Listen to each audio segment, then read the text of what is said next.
Hello students, आप first term के exams की प्रिपरेशन में लगे होंगे।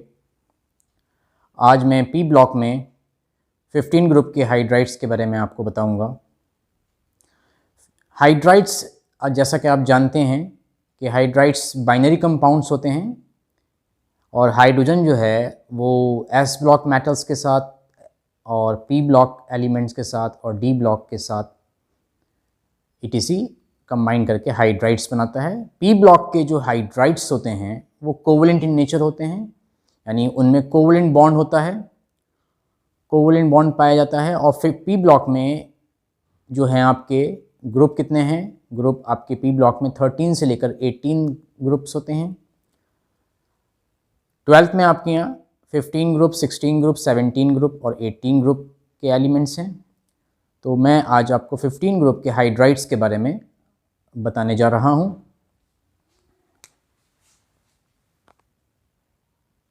Hydrides of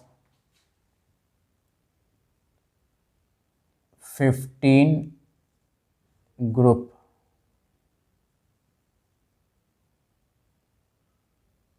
elements.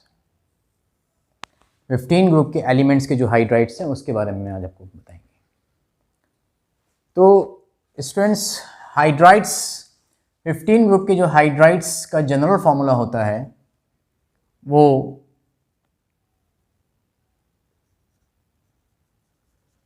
General formula वो EH3 जो है वो जनरल फॉर्मूला है 15 ग्रुप के हाइड्राइड्स का। E जो है आपका एलिमेंट है नाइट्रोजन, E जो है वो nitrogen, phosphorus, arsenic, antimony and bismuth, ये जो आपके एलिमेंट्स हैं।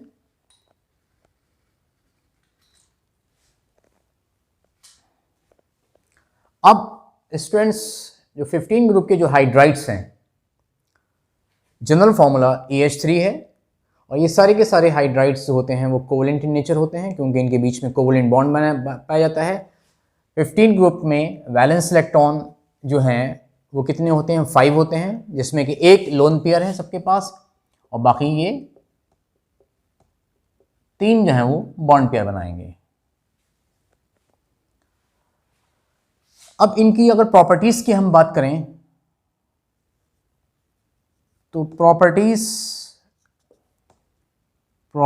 के को मैं देखिए 2 ट्रेंड की बेसिस पर इसकी कई सारी प्रॉपर्टीज़ को डिस्कस करूंगा।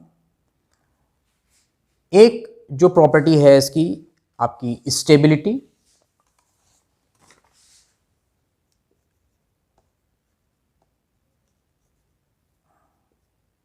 थर्मल स्टेबिलिटी, थर्मल स्टेबिलिटी के बाद इसका basic nature,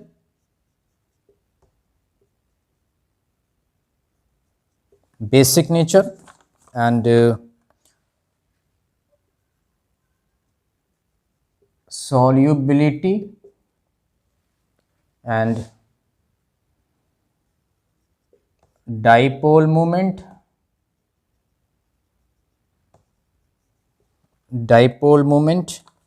bond angle,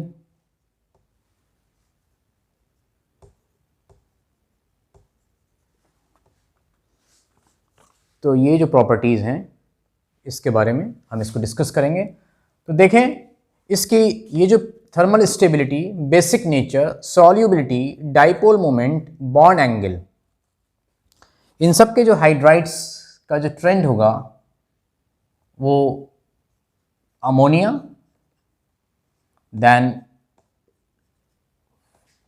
PH3 phosphorus trihydride, phosphine,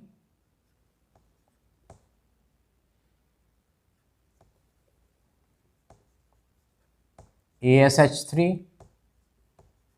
SPH3 and BiH3। Ammonia, phosphine, arsenic trihydride, antimony trihydride, stibine, तो ये इसके हाइड्राइड्स हैं। अब देखें स्टूडेंट्स थर्मल स्टेबिलिटी, यानी थर्मल स्टेबिलिटी की अगर मैं बात करूं तो अमोनिया की जो थर्मल स्टेबिलिटी होगी वो सबसे ज़्यादा होगी। क्यों? थर्मल स्टेबिलिटी, इसको कि हम शॉर्ट में हम कह सकते हैं TS,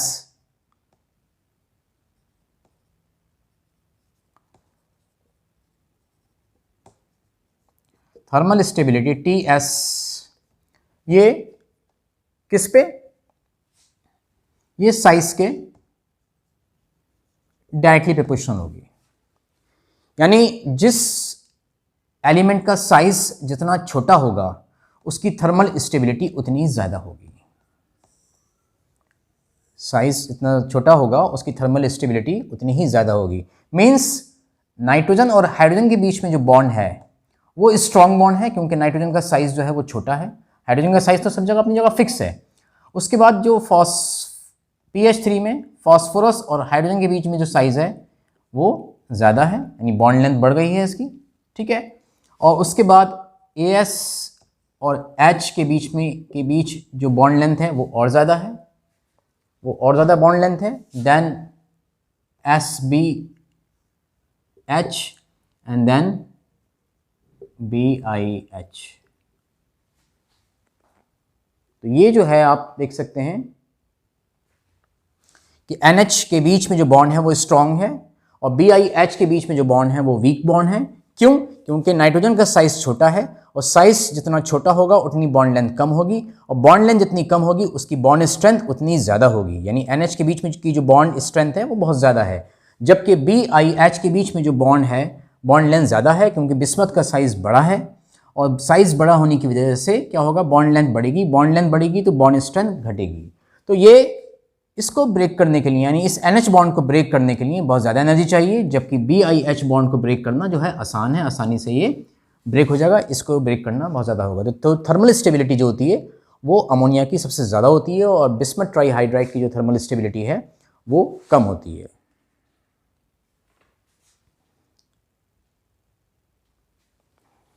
नेक्स्ट प्रॉपर्टी जो है आपका इसका बेसिक नेचर। तो बेसिक नेचर क्या होता है बच्चों? बेसिक नेचर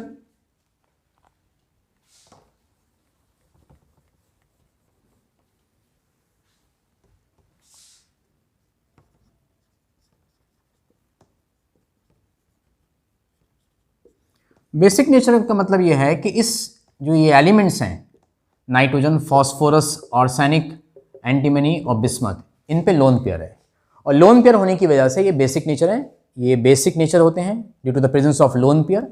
अब बेसिक नेचर का मतलब यह है कि ये आसानी से अपना जो लोन पेयर है उसको डोनेट कर दें।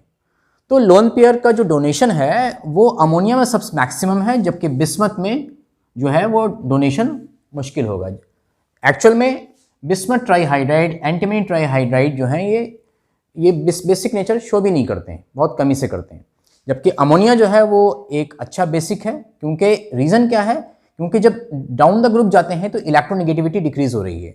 इलेक्ट्रोनेगेटिविटी जब डिक्रीज होगी तो जब इलेक्ट्रोनेगेटिविटी डिक्रीज होगी और क्या होगा, जो ये इलेक्ट्रॉन्स हैं, इलेक्ट्रॉन डेंसिटी जो है वो क्या हो रही है, इलेक्ट्रॉन डेंसिटी जो है यहाँ पर सबसे ज़्यादा है नाइट्रोजन पर, छोटे साइज़ की वजह से यहाँ पर जो इलेक्ट्रॉन डेंसिटी है ज़्यादा है, जबकि यहाँ पर जो इलेक्ट्रॉन डेंसिटी है वो क्या हो रही है, कम हो रही है बड़े साइज़ की वजह से।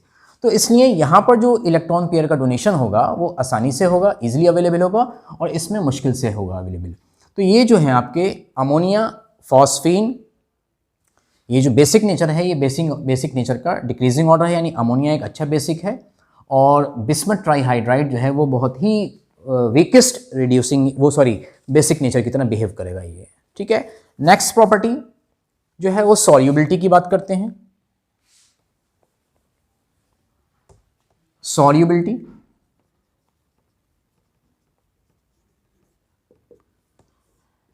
सॉल्युबिलिटी का मतलब होता है कि वाटर में ये सॉल्युबल होंगे, ठीक है।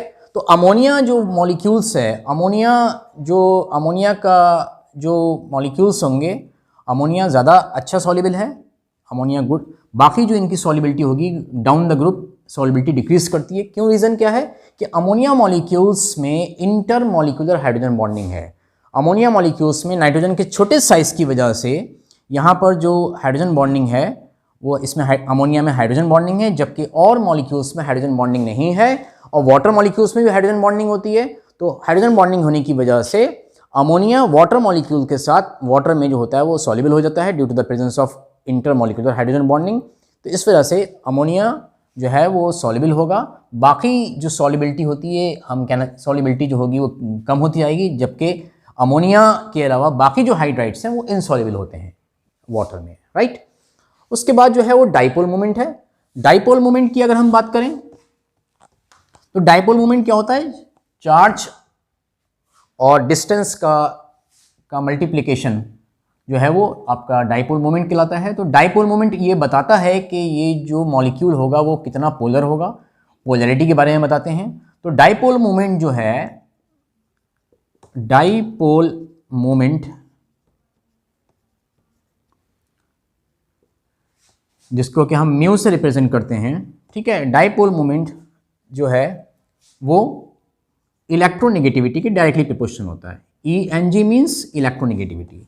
तो जिस सेंट्रल एटम की इलेक्ट्रोनेगेटिविटी ज़्यादा होगी तो वहाँ पर क्या होगा, उसमें पोलैरिटी उतनी ज़्यादा होगी, और जब पोलैरिटी ज़्यादा होगी तो उसका डाइपोल मोमेंट भी ज़्यादा होगा। तो डाइपोल मोमेंट जो है वो अमोनिया का ज़्यादा होगा। बाकी ग्रुप में नीचे जाने पर इलेक्ट्रोनेगेटिविटी डिक्रीज हो रही है क्योंकि मेटेलिक कैरेक्टर बढ़ रहा है।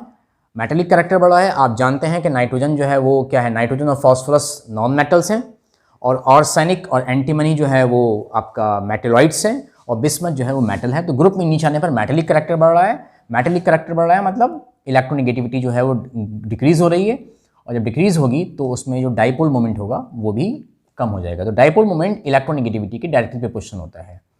नेक्स्ट बॉन्ड एंगल की बात करें अगर हम, तो bond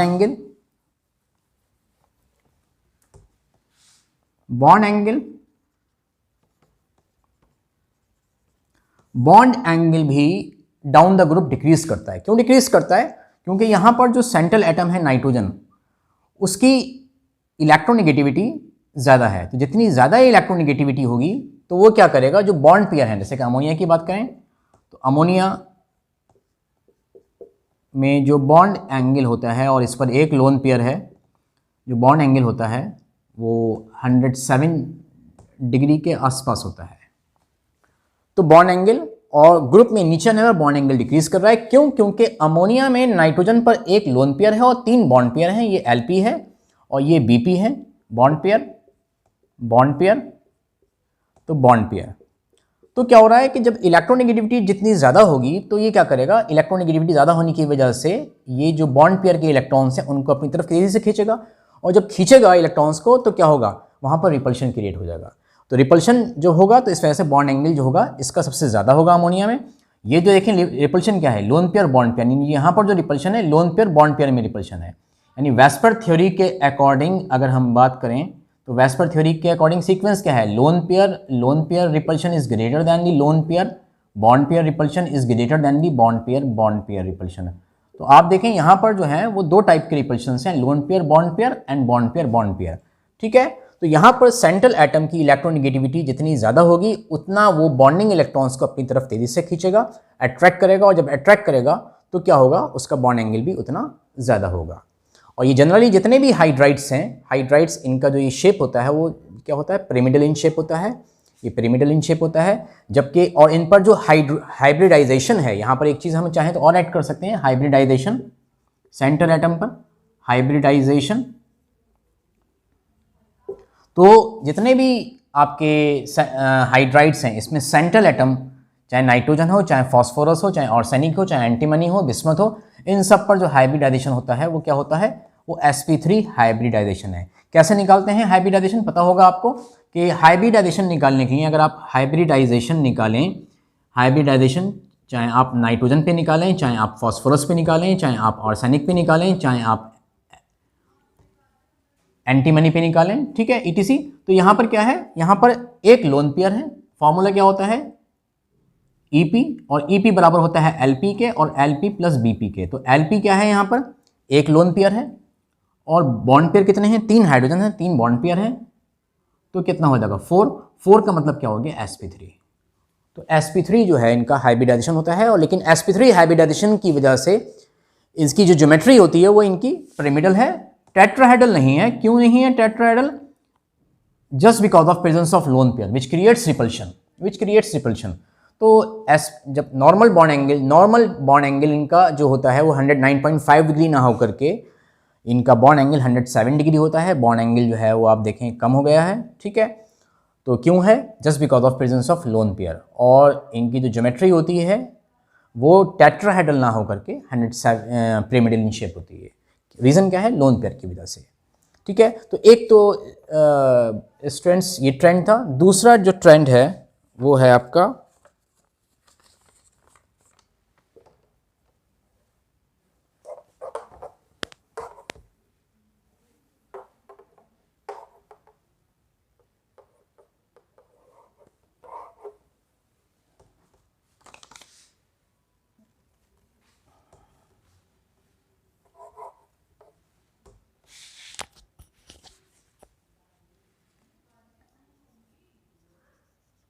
reducing character,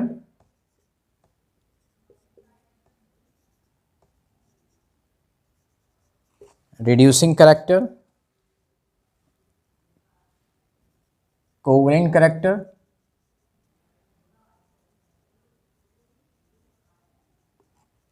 character,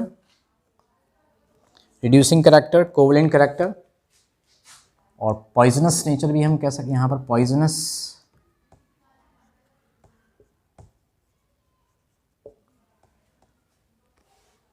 nature की बात करें तो आप देखें इसका जो सीक्वेंस होता है, और हाँ एक boiling point,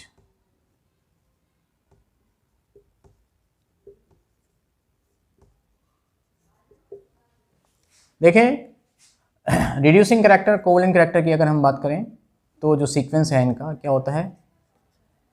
NH3 PH3 ASH3 then SPH3 then BiH3, ठीक है। तो आप देखेंगे यहाँ पर जो रिड्यूसिंग करैक्टर का मतलब क्या होता है? रिड्यूसिंग करैक्टर का मतलब ये है, अगर हम पहली बात रिड्यूसिंग करैक्टर की बात करें,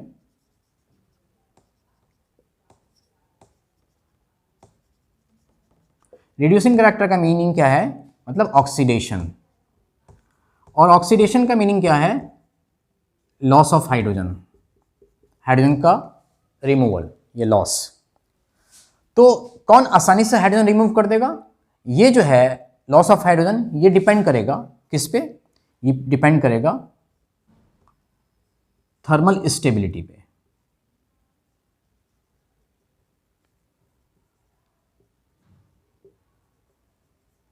ये थर्मल स्टेबिलिटी पे मतलब क्या है? जिसकी थर्मल स्टेबिलिटी कम होगी उसमें से हाइड्रोजन का रिमूवल उतना ही ज़्यादा आसान होगा। और लॉस ऑफ हाइड्रोजन क्या होगा? ऑक्सीडेशन होगा, और ऑक्सीडेशन होगा तो रिड्यूसिंग एजेंट होगा। मतलब जो आपका अमोनिया है, अमोनिया जो है आपका जनरली रिड्यूसिंग करैक्टर शो नहीं करता है वो, और यह होता है तो बहुत वीकेस्ट रिड्यूसिंग एजेंट होता है। जबकि बिस्मथ ट्राईहाइड्राइड जो है वो आपका इन हाइड्राइड्स में स्ट्रॉन्गेस्ट रिड्यूसिंग एजेंट है। रीज़न क्या है? क्योंकि अगर आप देखें NH, जैसे अभी मैंने पहले बताया कि NH के बीच के जो बॉन्ड है वो स्ट्रॉन्ग बॉन्ड है, और PH के बीच जो बॉन्ड है वो बॉन्ड लेंथ ज़्यादा है उसकी, देन ASH, देन SPH और देन BiH। तो आप देख रहे हैं सेंट्रल एटम का साइज इंक्रीज कर रहा है। जब सेंट्रल एटम का साइज इंक्रीज कर रहा है तो बॉन्ड लेंथ इंक्रीज कर रही है, और जब बॉन्ड लेंथ इंक्रीज कर रही है तो बॉन्ड लेंथ जितनी ज़्यादा होगी उतनी वो बॉन्ड उतना ही वीक होगा, यानी बॉन्ड स्ट्रेंथ कम हो जाएगी। As the bond length increases bond strength decreases. तो बॉन्ड स्ट्रेंथ जितनी डिक्रीज हो जाएगी यानी बॉन्ड कमज़ोर हो जाएगा, तो आपका क्या होगा? आसानी से वो हाइड्रोजन जो है वो रिमूव कर देगा, हाइड्रोजन आसानी से निकल जाएगी। और हाइड्रोजन का रिमूवल क्या है? यह ऑक्सीडेशन कहलाता है। और ऑक्सीडेशन का मीनिंग मतलब उसी को हम रिड्यूसिंग करैक्टर बोलते हैं। तो reducing character down the group जो होता है वो इंक्रीज करता है, ठीक है। तो इस बेस पे बिस्मथ ट्राईहाइड्राइड जो है वो स्ट्रॉन्गेस्ट रिड्यूसिंग एजेंट होगा, जबकि जो अमोनिया है वो वीकेस्ट रिड्यूसिंग एजेंट होगा, जबकि अमोनिया एक्चुअल में रिड्यूसिंग एजेंट की तरह बिहेव करता नहीं है, ठीक है। बाकी रिड्यूसिंग करैक्टर जो है वो डाउन द ग्रुप इंक्रीज करता है because the size of central atom increases and the thermal stability decreases and the removal of hydrogen is easy, आसान हो जाता है रीज़न। उसके बाद अगर हम बात करें तो पॉइजनस नेचर की अगर हम देखें, और कोवलेंट, हाँ कोवलेंट कैरेक्टर, देखिए कोवलेंट कैरेक्टर क्या है। कोवलेंट कैरेक्टर आपको पता होगा कि कोवलेंट कैरेक्टर अगर आपको ध्यान हो फजांस रूल के अकॉर्डिंग, फजांस रूल में कि जिस एटम का जो साइज है, कैटायन का साइज जितना छोटा होगा और एनायन का साइज जितना बड़ा होगा उसमें कोवलेंट कैरेक्टर उतना ज़्यादा होगा। यानी यहाँ पर साइज डिफरेंस की बात करें तो आप ये देखेंगे तो यहाँ पर बिस्मथ का जो साइज़ है, ठीक है, आपका जो बिस्मथ का साइज़ है वो बड़ा साइज़ है और हाइड्रोजन का साइज़ जो है वो छोटा साइज़ है। तो साइज़ में डिफरेंस बहुत ज़्यादा है। जब साइज़ में डिफरेंस बहुत ज़्यादा है तो इस वजह से जितना ज़्यादा डिफरेंस होगा तो क्या होगा, उसमें पोलराइजेशन उतना ज़्यादा बढ़ जाएगा, और जब पोलराइजेशन बढ़ जाएगा तो कोवलेंट कैरेक्टर बढ़ जाएगा। यहाँ पर देखें नाइट्रोजन का जो साइज़ है वो छोटा है और हाइड्रोजन का साइज़ भी छोटा है। तो छोटा साइज़, स्मॉल साइज़ में क्या होगा, स्मॉल साइज़ में जो कोवलेंट कैरेक्टर होता है वो कम होता है।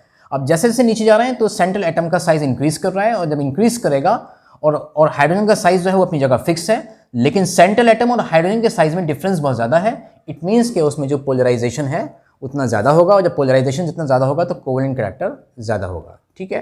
तो कोवलेंट कैरेक्टर, और हम चाहें तो इलेक्ट्रोनेगेटिविटी की बेसिस पे भी हम इसको बता सकते हैं। तो जो बिस्मथ ट्राईहाइड्राइड है उसमें कोवलेंट कैरेक्टर सबसे ज़्यादा होता है और अमोनिया में जो कोवलेंट कैरेक्टर है वो कम होता है। नेक्स्ट जो है आपका पॉइजनस नेचर। पॉइजनस नेचर जो मतलब है कि ये जो आपके मेटलॉइड्स हैं, आर्सेनिक और एंटीमनी, ये पॉइजनस आपके होते हैं और पॉइजनस मेटलॉइड्स हैं। बिस्मथ है, ये भी पॉइजनस नेचर होता है। तो हाइड्राइड्स में ग्रुप में नीचे जाने पर, क्योंकि सेंट्रल एटम का पॉइजनस नेचर जो है बढ़ता है, तो पॉइजनस नेचर बढ़ेगा तो पॉइजनस कैरेक्टर भी इनका बढ़ता है। तो ये जो है आपका आर्सेनिक ट्राईहाइड्राइड, एंटीमनी ट्राईहाइड्राइड और बिस्मथ ट्राईहाइड्राइड, इनमें पॉइजनस नेचर पाया जाता है, ठीक है। नेक्स्ट बहुत ही इंपॉर्टेंट है बॉइलिंग पॉइंट। बॉइलिंग पॉइंट में अगर हम देखें तो बॉइलिंग पॉइंट का सीक्वेंस भी सेम यही है, ठीक है, बॉइलिंग पॉइंट। लेकिन हाँ, यहाँ पर आप सोचते होंगे कि जो बॉइलिंग पॉइंट का सीक्वेंस होगा वो यही होना चाहिए, ठीक है, क्योंकि बॉइलिंग पॉइंट किसके डायरेक्टली प्रोपोर्शनल होगा। बॉइलिंग पॉइंट जो है, बॉइलिंग पॉइंट वो आपका किसके, सरफेस एरिया, और सरफेस एरिया मतलब वॉन डर वाल फोर्सेस, ठीक है। तो आप ये सोचेंगे कि जो सरफेस एरिया है और साइज भी आप, तो बिस्मथ का साइज जो है, यानी इसका जो साइज है या इसका जो मोलर मास है वो सबसे ज़्यादा है, क्योंकि बिस्मथ का साइज बड़ा है।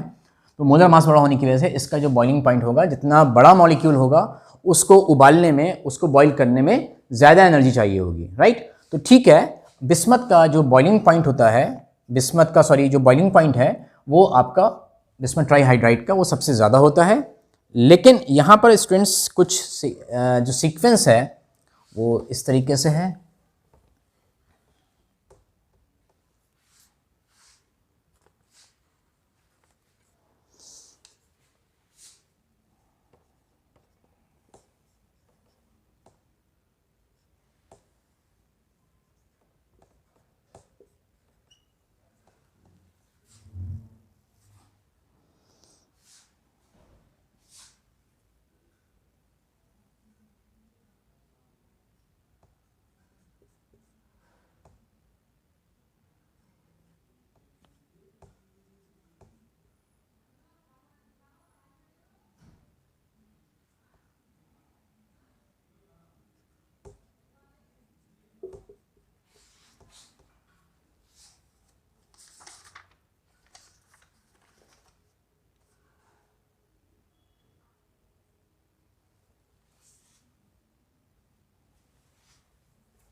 सॉरी,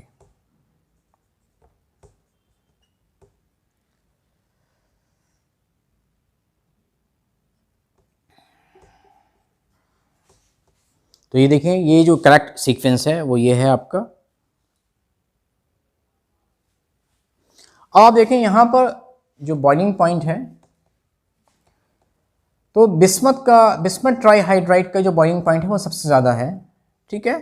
उसके बाद एंटीमनी का, फिर अमोनिया का, और सबसे कम जो बॉइलिंग पॉइंट है वो फॉस्फीन का है। रीज़न क्या है कि यहाँ पर जो रीज़न है, बिस्मथ ट्राईहाइड्राइड का जो बॉइलिंग पॉइंट है, ये जो सीक्वेंस है, यहाँ पर क्या है कि यहाँ पर जो बॉइलिंग पॉइंट है वो डायरेक्टली प्रोपोर्शनल है मोलर मास के, मॉलिक्यूलर वेट के उसके, और वॉन्डरवॉल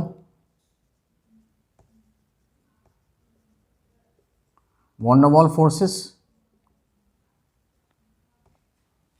ठीक है। और अमोनिया में का जो बॉइलिंग पॉइंट आर्सेनिक ट्राईहाइड्राइड से ज़्यादा है, तो वहाँ पर रीज़न है इंटर मॉलिक्यूलर हाइड्रोजन बॉन्डिंग। अब देखें आप, जनरली अगर मॉलिक्यूल्स में हाइड्रोजन बॉन्डिंग आ जाती है, इंटर मॉलिक्यूलर हाइड्रोजन बॉन्डिंग आ जाती है, तो हाइड्रोजन बॉन्डिंग की वजह से मॉलिक्यूल्स में एसोसिएशन हो जाता है, और जब एसोसिएशन हो जाता है तो क्या होता है, एक मॉलिक्यूल दूसरे मॉलिक्यूल से, दूसरा तीसरे से, तो इस टाइप से एसोसिएशन हो जाता है तो एक बड़ा मॉलिक्यूल बन जाता है। और जब मॉलिक्यूल बढ़ जाएगा, बड़ा हो जाएगा, तो सरफेस एरिया इंक्रीज कर जाएगा, और जब सरफेस एरिया इंक्रीज कर जाएगा तो बड़े मॉलिक्यूल्स को उबालने के लिए, बॉईल करने के लिए ज़्यादा एनर्जी चाहिए होगी, ठीक है। तो अमोनिया मॉलिक्यूल्स का जो बॉइलिंग पॉइंट है वो आर्सेनिक ट्राईहाइड्राइड और फॉस्फोरस ट्राईहाइड्राइड यानी फॉस्फीन से ज़्यादा क्यों है? क्योंकि अमोनिया मॉलिक्यूल्स में इंटर मॉलिक्यूलर हाइड्रोजन बॉन्डिंग है, जबकि इन दोनों मॉलिक्यूल्स में हाइड्रोजन बॉन्डिंग नहीं है, ना ही हाइड्रोजन बॉन्डिंग इसमें है। लेकिन अमोनिया का जो बॉइलिंग पॉइंट है वो इन दोनों से ज़्यादा है, जबकि इनसे कम है। अब देखें, कम होने का रीज़न यह है कि जो बिस्मथ ट्राईहाइड्राइड और एंटीमनी ट्राईहाइड्राइड्स हैं, उनके बीच जो फोर्सेज हैं वो कैसे फोर्सेज हैं? वॉन्डरवॉल फोर्सेज हैं। और वॉन्डरवॉल फोर्सेज यहाँ पर जो हैं वो इंटर मॉलिक्यूलर हाइड्रोजन बॉन्डिंग से ज़्यादा इफेक्टिव हैं। यानी आपका अगर हम देखें तो इंटर मॉलिक्यूलर वॉन्डरवॉल फोर्सेज जो हैं वो इससे इंटर मॉलिक्यूलर हाइड्रोजन बॉन्डिंग से ज़्यादा स्ट्रॉन्ग है, क्योंकि अमोनिया मॉलिक्यूल में जो हाइड्रोजन बॉन्डिंग होती है वो इतनी ज़्यादा स्ट्रॉन्ग हाइड्रोजन बॉन्डिंग नहीं है, जितना कि इसमें साइज़ की वजह से इसमें जो वॉन्डरवॉल फोर्सेज हैं। तो वॉन्डरवॉल फोर्सेज जो हैं वो क्या हैं? डोमिनेंट हैं इंटर मॉलिक्यूलर हाइड्रोजन बॉन्डिंग पे। इस वजह से यहाँ पर इन दोनों हाइड्राइड्स का जो बॉइलिंग पॉइंट होता है वो बॉइलिंग पॉइंट ज़्यादा वॉन्डरवॉल फोर्सेस की वजह से इनका बॉइलिंग पॉइंट ज़्यादा होता है, और अमोनिया का बॉइलिंग पॉइंट जो है वो कम होता है, ठीक है। लेकिन अमोनिया का बॉइलिंग पॉइंट आर्सेनिक ट्राईहाइड्राइड से और फॉस्फोरस ट्राईहाइड्राइड से ज़्यादा इसलिए है क्योंकि यहाँ पर अमोनिया में हाइड्रोजन बॉन्डिंग है, और इंटरमॉलिक्यूलर हाइड्रोजन बॉन्डिंग, इनके बीच जो वॉन्डरवॉल फोर्सेज हैं उनसे ज़्यादा डोमिनेंट है।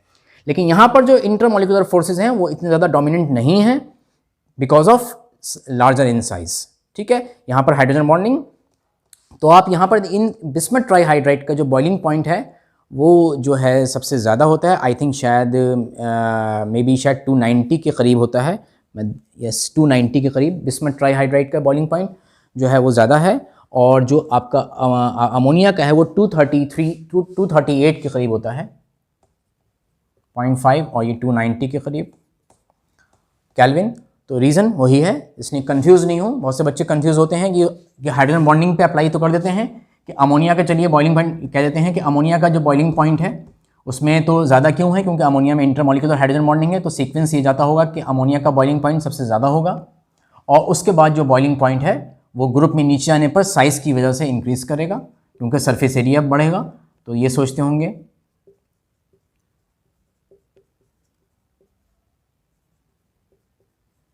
जबकि ये सीक्वेंस जो है वो ठीक नहीं है, ठीक है। रीज़न मैंने आपको बता दिया कि इन दोनों का, बिस्मथ ट्राईहाइड्राइड और एंटीमनी ट्राईहाइड्राइड का जो बॉइलिंग पॉइंट है वो ज़्यादा होता है, ठीक है। तो ये हाइड्राइड्स के बारे में जो था जनरल एक आइडिया था आपको दिया। इसके बेसिस पे आप कह सकते हैं जो पहली जो प्रॉपर्टीज़ थी उनका सीक्वेंस इसके अपोजिट था, और ये जो प्रॉपर्टीज़ हैं इनका सीक्वेंस आपके सामने है। तो इनको ध्यान से करें, इस पे बेस क्वेश्चंस MCQs वगैरह बन सकते हैं, ठीक है। बाकी अगर कोई आपको प्रॉब्लम हो, कोई बात कहीं पर नहीं समझ में आई हो, तो आप मुझे कमेंट करके मालूम कर सकते हैं, ठीक है स्टूडेंट्स। प्लीज़, और अगर ये मेरी वीडियो आपको अच्छी लगी हो तो इसको जो है ज़्यादा से ज़्यादा सब्सक्राइब करें और ज़्यादा से ज़्यादा शेयर करें। Okay students, thank you.